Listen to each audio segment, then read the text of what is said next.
Pen is mightier than swords. नमस्कार, आप देख रहे हैं ग्रेट जंप वर्चुअल। मैं पंकज खजूरिया। जिस तरीके से मैंने आपको एक कोट बताया कि जो कलम है वो हमेशा तलवार से जो है वो भारी होती है, उससे जो कार्य किए जाते हैं तलवार शायद उन सारे कार्यों को नहीं कर सकती। और आज इसी की तर्ज पे आज प्रेस क्लब जम्मू में एक बुक रिलीज हुई जो मेरे हाथ में है और आप देख सकते हैं इसका नाम जो है मेरी कलम से, जिसको किरण शर्मा जी ने लिखा है। मेरे साथ किरण शर्मा जी भी हैं, इनसे जानने की कोशिश करेंगे क्या इनके मन में आया और क्या कुछ इस किताब के अंदर लिखा है। लेकिन इस किताब का टाइटल जो है वो काफ़ी रोचक है, मेरी कलम से। कुछ न कुछ अपनी कलम के हिसाब से ये कुछ कहना चाहते हैं, अपना एक्सपीरियंस बताना चाहते हैं, इनसे जानने की कोशिश करेंगे। मैम, सबसे पहले तो आपको ढेर सारी शुभकामनाएं कि आपने किताब रिलीज की। हाँ जी, थैंक यू बेटा। मैम, मैं जैसे पढ़ रहा था कि मेरी कलम से क्या है, आप अपनी कलम से क्या बताना चाह रहे हैं? अपनी कलम से मैं पूरे समाज को एक स्ट्रांग मैसेज देना चाहती हूँ कि आज के समाज में बहू बेटी में कोई अंतर ना हो, बेटे बेटी में कोई अंतर ना हो, और भी बहुत सारी हमारी कुरीतियाँ जो समाज में हैं उन्हें हम और ज़्यादा पनपने ना दें, उन्हें और ज़्यादा पंख ना दें। तो अपनी कलम से मैंने थोड़ा बहुत समाज की उलझने, खट्टी मीठी कुछ यादें, कुछ भावनाओं को मैंने कविता रूप में प्रकट किया है। आपने जरूर एक बात इसमें रोचक तरीके से कही कि जो कुरीतियां हैं उनको पनपने ना दें, तो उन कुरीतियों को किस तरीके से रोका जाए, ये सवाल रहेगा। उसके बाद मैं आपकी किताब में भी आऊंगा, क्या चैप्टर से क्या पोइम है। बिल्कुल बिल्कुल। देखिए, कई चीजें हैं जो ना तो तलवार से लड़ी जाती हैं, ना ही किसी बड़े हथियार से लड़ी जाती हैं। तो मैं कहती हूँ कि लेखन एक ऐसा प्रभावशाली एक हमारे पास यंत्र है जहाँ से हम समाज के हर वर्ग तक पहुँच सकते हैं, उन्हें एक इंस्पिरेशन दे सकते हैं, उन्हें मोटिवेट कर सकते हैं, उन्हें हम सही दिशा भी दे सकते हैं अपने लेखन द्वारा।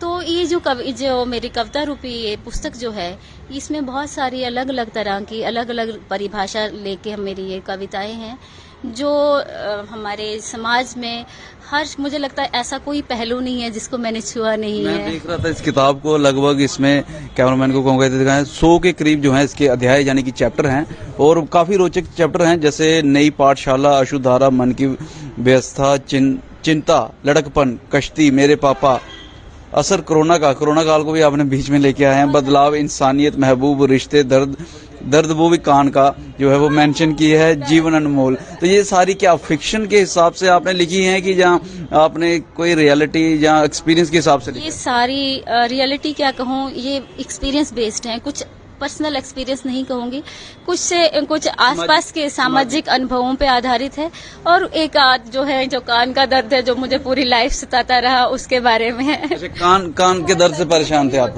जब से मैं तो क्या आपने पेन डाउन किया उसको, उस दर्द को किस तरीके से आपने जो मेंशन किया? मैं यही जानना चाहता हूँ उस दर्द को आपने पोइम में किस तरीके से उतारा है? हल्का सा खुर्चा मेरी जान लेगा ये दर्द, तू है तो सही मेरा अंग मेरी जान लेगा ये दर्द, कभी गर्म कपड़े से तुझको मैं सहला रही, वरना तो इस तरह मुझे देता ना ये सितम, क्या करूं मुझे नहीं पता कैसे ठीक होगा मेरा ये दर्द, दिन रात मुझे क्यों सताए जाता है तेरा दर्द, चल माफ कर ले मुझको अभी ये मानकर, है तो आखिर कान ही अपना तू काम कर, उम्र भर सताया तूने मुझे इस कदर, कान है तू मेरा दुश्मन की तरह न कर।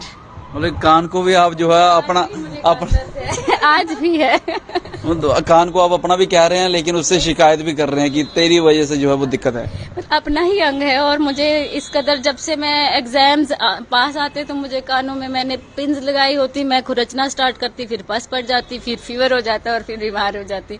ये क्रम आज तक चलता रहा, कभी सर्दी की वजह से, कभी पोलन इन्फेक्शन की इसकी वजह से। तो मुझे लगा कि मुझे इसको लिखना ही चाहिए और भी लोगों तक जानकारी पहुंचनी चाहिए। अच्छा, ये व्यूअर्स जो हैं ये जरूर जानना चाहेंगे कि आखिरकार लिखने का शौक कहाँ से आया, जहाँ आपने जो एक्सपीरियंस किया, सामाजिक जो एक्सपीरियंस, वहां से आपको लगा नहीं इन सारी चीजों को जो है वो पेन के जरिए उतारना चाहिए? इतना ऐसे राइटिंग का मुझे लगता है कि जब कभी भी अपने बहन भाइयों से थोड़ा सा भी कुछ खिटपिट होती थी तो मैं कभी फाइट नहीं करते थे, मैंने पेन कापी लेके उस पे लिखना और फिर उसको 10-15 बार पढ़ के रोना और फिर फाड़ करके फेंक देना। इस तरह से एक बार एक डायरी भी मैंने लिखी थी जिसमें ना सिर्फ अपनी खिटपिट थी, बाकी चीजें भी थी, तो लेकिन प्रकाशित नहीं कर पाए, इतना ज्यादा प्लेटफॉर्म नहीं था, इतनी अवेयरनेस नहीं थी। अब मेरा सपोर्ट मेरी फैमिली का, मेरे बच्चों का, मेरे हस्बैंड का है और इन्होंने मुझे प्रोत्साहित किया कि नहीं आप लिखते हो, आप इसको प्रकाशित भी करो। इनके परिवार के सदस्य मेरे साथ हैं, इनसे बातचीत करने की कोशिश करेंगे। आपके मदर कह रहे हैं कि सपोर्ट फैमिली का है, पहले कभी प्रकाशित यानी कि पब्लिकेशन नहीं करवा सके, अभी करवाया, तो कैसे आपने कहा, सोचा कि नहीं आपको जो है प्रकाशन के लिए जाना चाहिए? जब कोविड हुआ तो सब लॉकडाउन में सब अपने घरों में बंद थे। तब हम लोग कभी किचन में पकोड़े तल रहे हैं, कभी मोमोज बना रहे हैं, कभी कुछ, बट मैं देखती थी मम्मा कॉर्नर में बैठ के डायरी में लिखे जा रहे हैं और लिखे जा रहे हैं।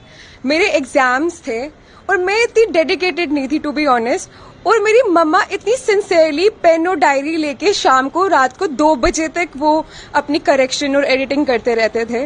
तो जब मैंने वो सिंसियरिटी देखी मम्मा में कि यू सो सिंसियर और शी वाज सो डेडिकेटेड, और मम्मा ने बहुत सारी पोम्स लिख दी थी तब तक, लाइक 1 साल में। तो जब मैंने वो सब पढ़ी और मम्मा बताते भी थे शाम को जब वो लिख देते थे, तो बहुत ही ज्यादा अच्छे पावरफुल वर्ड्स यूज किए थे और बहुत ही अच्छी कविताएं उन्होंने लिखी थी। तो इसलिए मैंने मम्मा को बोला कि you should definitely publish it, it's worth publishing. अक्सर माता पिता कहते हैं कि बच्चे जो हैं पढ़ नहीं रहे हैं और आपको पढ़ना चाहिए, लेकिन आपके बच्चे आपको कह रहे हैं कि हम इतने डेडिकेटेड नहीं थे, मम्मा जो है काफी डेडिकेटेड थे। तो ये क्या मतलब कि आप शुरू से ऐसे थे? हाँ, मैं बचपन से ही ऐसी हूँ। जब बचपन में भी हम पढ़ने बैठ जाते थे और मैं और मेरी सिस्टर एक ही क्लास में थे, तो अक्सर मेरा मजाक उड़ाया करते थे कि आप चोटी बांध दो फैन के साथ, क्योंकि मेरे बार बार सर ऐसे बुक पे, फिर मैंने जागना और पढ़ना। ये डेडिकेशन तो मुझे सिर्फ पढ़ाई में नहीं, हर किसी काम के लिए मुझे डेडिकेशन रही है। चले, ये तो सारे सवाल जो थे वो आपकी किताब को लेके थे, लेकिन एक अहम सवाल रहेगा मेरा आपसे। जम्मू के अंदर जो है बुक कल्चर इतना ज्यादा नहीं है, रीडिंग हैबिट इतनी ज्यादा नहीं है, तो उस चीज को किस तरीके से आप देखते हैं? क्योंकि आपने भी खुद इतने जद्दोजहद के बाद जो है किताब लिखी है, पब्लिश करवाई है, तो उस चीज को कैसे देखते हैं और इस चीज को किस तरीके से जम्मू के अंदर इम्प्लीमेंट किया जा सकता है? आप एजुकेशन सेक्टर से भी हैं, तो आपको क्या लगता है कि कहाँ पे कमियां हैं, 1-2 पॉइंट पे, उन कमियों को दूर करके जो है वो रीडिंग कल्चर और बुक हैबिट जो है जम्मू के अंदर डेवलप की जा सकती है? यस, ये बहुत ही अच्छा प्रश्न आपने किया। ये युवा पीढ़ी के लिए खासतौर पे मैं ये कहना चाहूंगी कि जो चीजें हम पढ़ते हैं उनका फर्स्ट हैंड नॉलेज होता है, और पढ़ने में जो हमें बहुत सारी चीजें जो हम पढ़ते हैं तो उन्हें फील भी करते हैं, रादर देन जो लिसनिंग है, सुन के हमें थोड़ी देर के लिए लगता है कि हमें सब कुछ समझ आ गई, लेकिन थोड़ी देर में वो भूल जाते हैं। लेकिन पढ़ना जो है, मैं हर जो हमारे पीढ़ी है उसको यही बताऊंगी कि अगर हम पढ़ेंगे नहीं तो एक टाइम ऐसा आएगा कि हमारा जो राइटिंग है, और हमारे प्रतिभावान राइटर्स हैं जिनमें मेरा शुमार नहीं है, तो वो किस तरह से अपनी वो प्रकाशन जो है आप तक पहुंचा पाएंगे। तो प्रकाशन या राइटिंग जो है, लेखन जो है, वो हर समाज के वर्ग तक पहुंचे, उसके लिए हर समाज के वर्ग को रीडिंग हैबिट्स डेवलप करनी ही पड़ेगी। क्या 1-2 पॉइंट है जो जरूरी है कि वो रीडिंग हैबिट जो है डेवलप करने के लिए? क्योंकि आपसे हम बातचीत कर रहे हैं, आप तो बता रहे हैं शुरू से ही अगर भाई बहन से भी कुछ हुआ तो आपने जो है वो राइटिंग स्किल जो डेवलप कर लिया, लेकिन सारे बच्चे, जहाँ सारे युवा स्टूडेंट जो है इन सारी चीजों को नहीं करते हैं, तो किस तरीके से हो सकता है? जैसे बच्चे हमारे छोटे थे तो मैं तो क्या करती थी कि बहुत सारी बुक्स, कुछ कॉमिक्स की, कुछ सब्जेक्ट रिलेटेड, जहाँ वहाँ फेंक देना कि बच्चा पढ़ लेगा। मुझे लगता है कि बहुत सारा रोल हमारे माँ बाप का भी है और हमारे स्कूलों का बहुत बड़ा रोल है कि हम थोड़ा बहुत टाइम बच्चों को लाइब्रेरी में स्पेंड करवाएं, अच्छे जर्नल्स, अच्छी किताबें हम लगाएं और उन्हें बताएं कि 1 घंटा आपको पढ़ना जरूरी है। और घर में भी माँ बाप बच्चों को प्रेरित करते रहें, क्योंकि पढ़ना है तो लिखना है, अगर पढ़ना नहीं है तो लिख कैसे पाएंगे। और आज के मोबाइल के जमाने में अगर गेम्स भी अंदर ही चल रही हैं, हम गेम्स भी अंदर खेल रहे हैं, स्पोर्ट्स ग्राउंड तक या गेम्स फील्ड तक कोई नहीं जा रहा है, तो एक टाइम मुझे ऐसा लगता है कि सब अंदर बैठ के ही सब कुछ अगर करते रहे तो मुझे लगता है कि समाज से हम कट जाएंगे। तो अगर हमने समाज को बनाए रखना है, समाज को जीवंत रखना है, तो हमें बच्चों को खेल के मैदान तक भी लाना है और किताबों को उनके जीवन में इंट्रोड्यूस भी करना है। ये आपकी किताब कहाँ मिल सकती है अगर कोई पढ़ना चाहे? नहीं, जो व्यूअर्स भी अगर लेना चाहें, जिनको अच्छी लगे जी, तो किस तरीके से वो आप तक अप्रोच कर सकते हैं? नियर फ्यूचर मैं किसी बुक सेलर से अप्रोच करूं तो I will make it public कि ये बुक कहाँ अवेलेबल होगी। तो फ्यूचर में कोई और किताब लिख रहे हैं? यस, मैं लिख रही हूँ। मैंने 50 पोम्स लिखी हैं, इंग्लिश में लिखी हैं, लेकिन आज व्यवस्था बहुत ज्यादा है, मैं बहुत व्यस्त रहती हूँ तो टाइम नहीं मिलता। इसका टाइटल रिवील कर सकते हैं? अभी वो मैंने अपने घर के जैसे किचन की जितनी भी चीजें हैं उसके बारे में लिखी हैं। ड्राइंग रूम में चेयर, सबसे पहले चेयर, जिस चेयर पे मैं बैठी हूँ उसके बारे में है। अब ज्यादा मैं रिवील नहीं करूंगी। Thank all the best for future. You. तो आपने सुना किस तरीके से जो है वो किताब को लिखा गया मेरी कलम से किरण शर्मा जी द्वारा।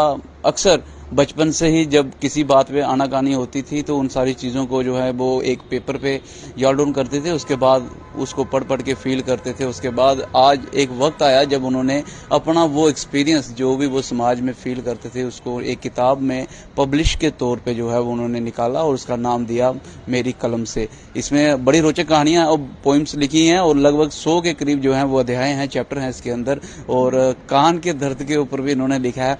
लेकिन बड़ी बात जो है इन्होंने मैसेज दिया है कि आपको रीडिंग हैबिट्स और राइटिंग स्किल जो है वो डेवलप करने पड़ेंगे, खासूसन तौर पे जो नौजवान वर्ग है उनको, क्योंकि अगर आप रीडिंग हैबिट डेवलप कर सकते हो तो आपके पास्ट के, प्रेजेंट के और फ्यूचर को अच्छी अंडरस्टैंडिंग हो सकती है, और इसके लिए माता पिता और स्कूल का योगदान जो है वो काफी अहम है। बहरहाल जम्मू की बात करूं तो जम्मू में अभी तक जो है रीडिंग हैबिट और कल्चर जो है वो बहुत कम है, इसलिए शायद इस तरीके के जो इनिशिएटिव लिए जा रहे हैं, यहाँ पे खुद ये एजुकेशन डिपार्टमेंट से हैं और इस तरीके के इनिशिएटिव जहाँ बुक को रिलीज किया जा रहा है, इनके परिवार के सदस्य भी यहीं पे हैं, तो हो सकता है आने वाले समय में जम्मू के अंदर भी जो है इस तरीके का कल्चर जो है डेवलप मिल सके और जम्मू आगे बढ़ते हुए मिल सके। बहरहाल आप क्या राय रखते हैं हमें कमेंट सेक्शन में जरूर बताइएगा। इस वीडियो को लाइक और शेयर करना ना भूलिएगा। अगली अपडेट के लिए जुड़ रहे गढ़ जम्मू वर्चुअल के साथ, कैमरामैन काका के साथ मैं पंकज खजूरिया। जय हिंद।